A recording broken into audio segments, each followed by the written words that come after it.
हम जब भी यूनिवर्स के बारे में सोचते हैं तो हमारी इमेजिनेशन में बड़े बड़े तारे होते हैं। और हो भी क्यों ना, आखिर पूरे यूनिवर्स में एक स्टार्स ही ऐसे होते हैं जो पूरे यूनिवर्स का लाइट एंड हीट सोर्स हैं। बिना तारों के यह पूरा यूनिवर्स पूरी तरह से अंधेरे में डूब जाएगा। स्टार्स ही इस यूनिवर्स को किसी अंधेरे कमरे में रखे दिए की तरह रोशन करते हैं। वैसे जब तारों की बात होती है तो हम इंसान ज्यादातर अपने सूर्य के बारे में ही सोचते हैं, जो कि काफी हद तक सही भी है, क्योंकि सूर्य हमारा सबसे करीबी स्टार है। पर आपको बता दूं कि सूर्य तो हमारे यूनिवर्स का एक बहुत ही छोटा मिड रेंज स्टार है और इस आकार के तारे तो हमारे यूनिवर्स में काफी आम हैं। लेकिन हमारे यूनिवर्स में ऐसे भी तारे मौजूद हैं जिनका आकार और द्रव्यमान हमारे सूर्य से भी हजारों गुना ज्यादा है। और आज की इस वीडियो में हम उन स्टार्स के बारे में ही जानने वाले हैं, जिसमें हम जानेंगे आखिर यूनिवर्स में मौजूद स्टार्स कितनी तरह के होते हैं। तो हमारे ब्रह्मांड में 7 मेन टाइप्स के स्टार्स एग्जिस्ट करते हैं। Number 1, yellow dwarf star. इस तरह के तारे यूनिवर्स में काफी ज्यादा कॉमन है। हमारी मिल्की वे गैलेक्सी में ही ऐसे तारों की संख्या 10% से भी ज्यादा है और हमारा सन भी एक येलो डॉर्फ स्टार ही है। येलो डॉर्फ स्टार का सरफेस तापमान करीब 5000 से 6000 डिग्री सेल्सियस के बीच होता है, पर इसके कोर का तापमान करोड़ों डिग्री सेल्सियस तक चला जाता है। एग्जाम्पल के लिए हमारे सूरज के सरफेस का तापमान 5000 डिग्री सेल्सियस है, लेकिन इसके कोर का तापमान करीब 1.5 करोड़ डिग्री सेल्सियस है, जिसके कारण इसके कोर में मौजूद हाइड्रोजन एटम्स पूरी तरह से टूटकर बिखर जाते हैं और उनमें फ्यूजन रिएक्शन होने लगती है, जिसके कारण 2 हाइड्रोजन एटम फ्यूजन रिएक्शन कर एक हीलियम न्यूक्लियस बनाते हैं, जिसमें लाइट एंड हीट एनर्जी बाहर निकलती है। इस तरह के तारों की उम्र यूनिवर्स में काफी ज्यादा होती है। इस तरह के तारे मैक्सिमम 10 बिलियन सालों तक जीवित रह सकते हैं।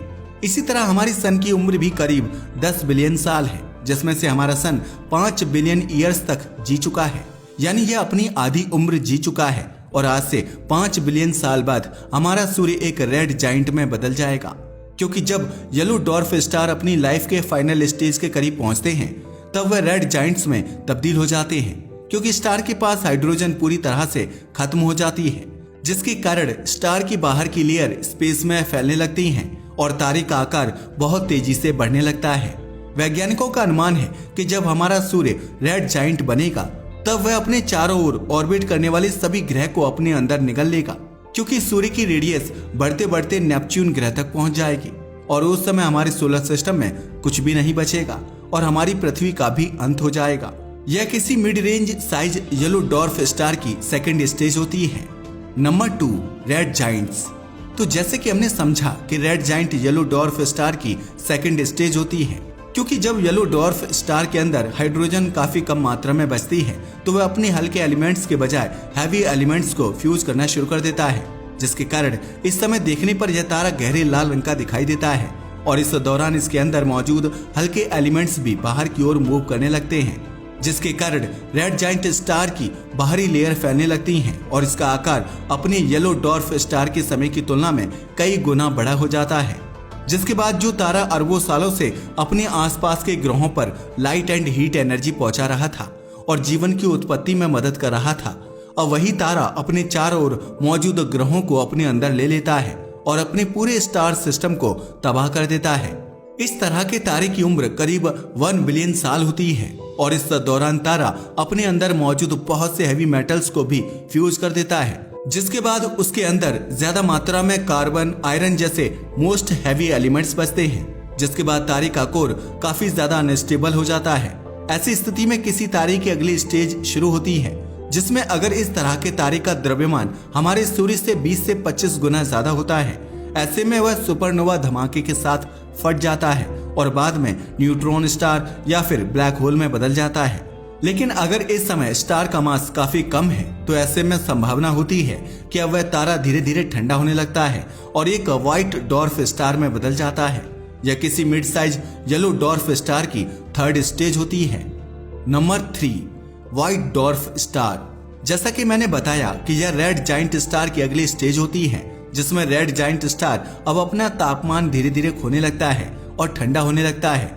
इसी के साथ में उसका आकार भी काफी तेजी से छोटा होने लगता है और व्हाइट डॉर्फ स्टार फाइनली इतने ज्यादा डेंस हो जाते हैं कि एक सन जितना बड़ा येलो डॉर्फ स्टार जब रेड जाइंट स्टेज में कई सौ गुना बड़ा होकर नेपच्यून ग्रह की कक्षा तक फैल गया था, अब वह दोबारा से कंप्रेस होते हुए पृथ्वी जैसे छोटे ग्रह जितने आकार में सिमट जाता है, जिसके कारण दिखने में भले ही व्हाइट डॉर्फ स्टार प्लैनेट जितने दिखाई दें, लेकिन इनके अंदर का मास किसी तारे जितना ही होता है।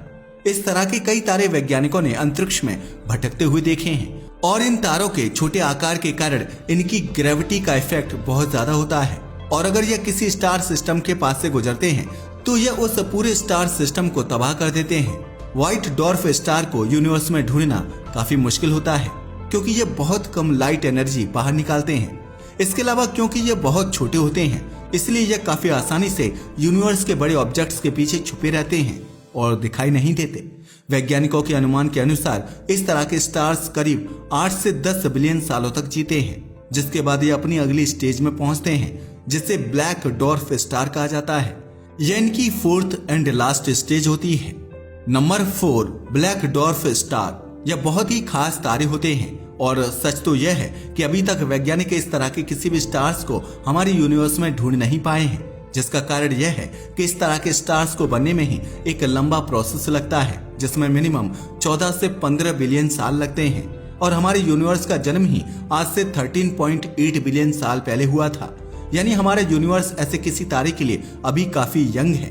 लेकिन इस तरह के स्टार्स इसलिए चौंकाने वाले होते हैं क्योंकि वैज्ञानिकों के मुताबिक ब्लैक डॉर्फ स्टार का कोई अंत नहीं होता।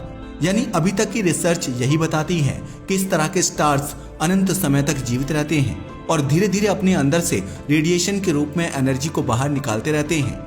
वैज्ञानिकों के मुताबिक इस तरह के तारों को यूनिवर्स में देखना लगभग असंभव होता है क्योंकि इनसे निकलने वाली रेडिएशन इतनी कम मात्रा में होती है कि उसे स्पेक्ट्रोमीटर या किसी टेलीस्कोप में देख पाना संभव नहीं है। इसके अलावा ब्लैक डॉर्फ स्टार किसी तरह की कोई लाइट को रिफ्लेक्ट नहीं करते, पर क्योंकि यह एक स्टार होता है और इसका मास भी काफी ज्यादा होता है इसलिए इसके आसपास के स्पेस पर इसकी ग्रेविटी के असर के चलते हम इसे यूनिवर्स में ढूंढ सकते हैं। यह कुछ ऐसा ही है जिस तरह हम ब्लैक होल को यूनिवर्स में ढूंढते हैं। इस तरह के तारों का तापमान माइनस में होता है, यानी यह गर्म ना होकर अंतरिक्ष की तरह ठंडे होते हैं। यह सभी वह स्टार्स थे जिनका मास इतना ज्यादा नहीं होता कि वह सुपरनोवा धमाके में फट सकें और न्यूट्रॉन स्टार या ब्लैक होल में बदल सकें। पर अगर किसी तारे के पास हमारे सूर्य की तुलना में 20 से 25 गुना ज्यादा मास होता है तो ऐसे में संभावना होती है कि वह तारा अपनी रेड जाइंट स्टेज में पहुंचकर एक सुपरनोवा धमाके में विस्फोट से फट जाएगा, जिसके बाद एक न्यूट्रॉन स्टार या फिर ब्लैक होल का जन्म होगा। Number 5, blue giant star. यह यूनिवर्स के सबसे बड़े तारे होते हैं जिनका आकार हमारे सूर्य से भी कई हजार गुना ज्यादा हो सकता है।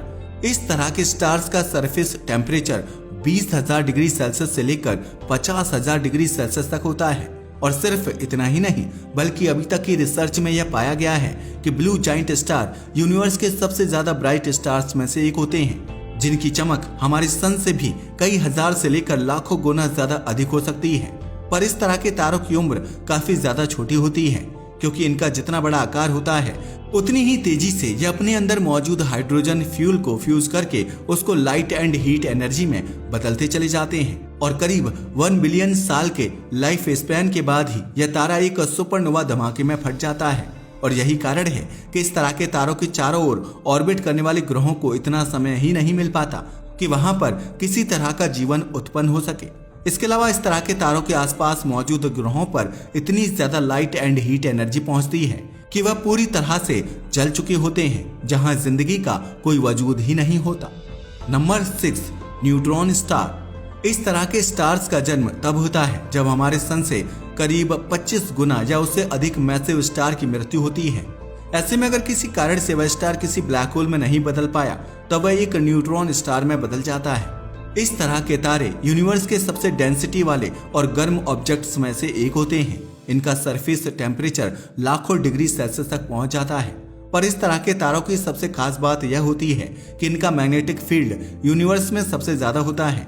इन्हें आप यूनिवर्स की स्ट्रॉन्गेस्ट मैग्नेट कह सकते हैं, जो बिलियंस किलोमीटर दूर मौजूद किसी ऑब्जेक्ट को भी टुकड़ों में तोड़ सकती है।